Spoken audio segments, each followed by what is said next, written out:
Luka Rupnik, v jednem času se vračate, kako se počutite, kako ste se oživeli?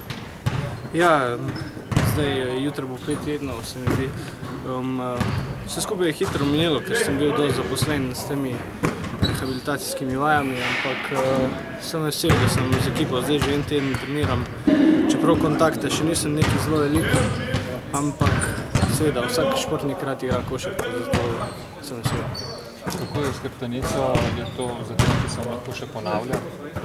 V bistvu ni bila to huda poškodba, kot je na začetku izgledala.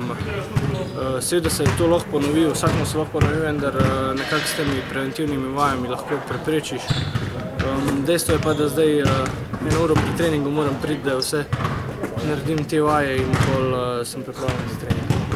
Kako ste se vklopili v moštvo, kako funkcionirate z vlastnih treningih, kajti v sredo boste morali prevzeti velik del naloge?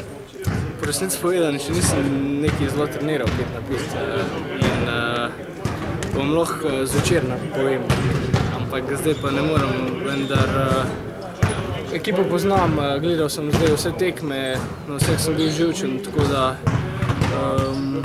sem pa igral seveda prvi del sezone in vem, kdo dobro dela. Kaj bi recimo o Bayernu lahko rekli v soboto v Stožicah? Ja, perfekten prvi polčas, malo slabši drugi polčas, ampak mislim, da so fantje dobro odigrali, se dobro kosali z njimi in verjamem, da bo težko v Nemčiji, predvsem zato, ker bo po mojem polna dvorana, ampak smo odločeni, da še naprej ostanemo v igri za Eurocup Top 16. Zdaj boste zagotovo, ali pa tudi ste že pogledali še enkrat tekmo, analizirali, kaj recimo so tiste stvari, ki boste skušali bolj pozorno izpeljati ali pa spremeniti?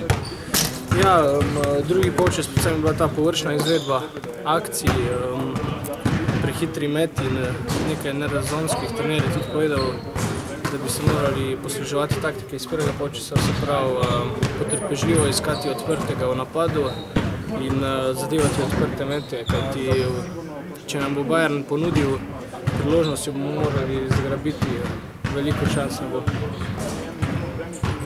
Se pravi, mogoče kakšne spremembe, prilagoditi, karkoli ste že videli? To pa trener Pipa ne pusti, da sem poslužil v javnosti. Luka, kaj se je točno dogajalo na treningu, takrat, da si se poslužil?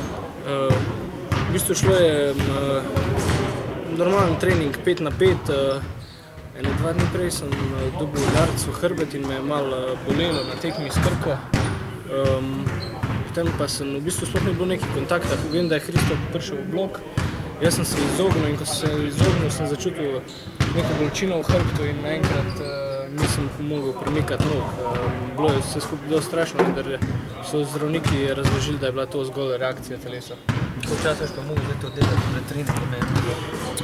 V bistvu pravijo, da je sigurno še to sezono celo in tudi v nadaljne, pač preventivno, kar se telo počuti, bi treba delati, vendar to je ima dosti košarkarjev, se jim je to zgodilo in sem dobil dosti napotkov, tako da se da komentirati.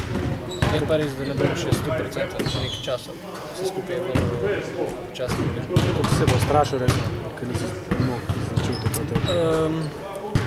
Ustrašil sem se kar dost. V bistvu noge sem čutil, vendar nisem mogel premikati. Vendar ko sem dobil na urgence injekcije, ko sem vse skupaj prišel k sebi, je bilo v redu. Sem samo upal, da bom lahko čim prej igral. Potem pa magnet pokazal pač to poškodbo. Sem glav gore, športnik, ko se zgodi. Kako tega bo težko prijeti fante zdaj 5 tednov? V bistvu to je težje. Ko vidiš, da je kakšen kontraritem, pa bi rad šel noter ali pa prek TV-ja, zdaj v gosteh. Vsak si želi igrati, tako da zdaj sem trdo delal, da bi čim prej prišel na parket, zaenkrat gre po planu. Bom povedal, kako bo vse skupaj izgledalo, ker sem še dosti nesiguren.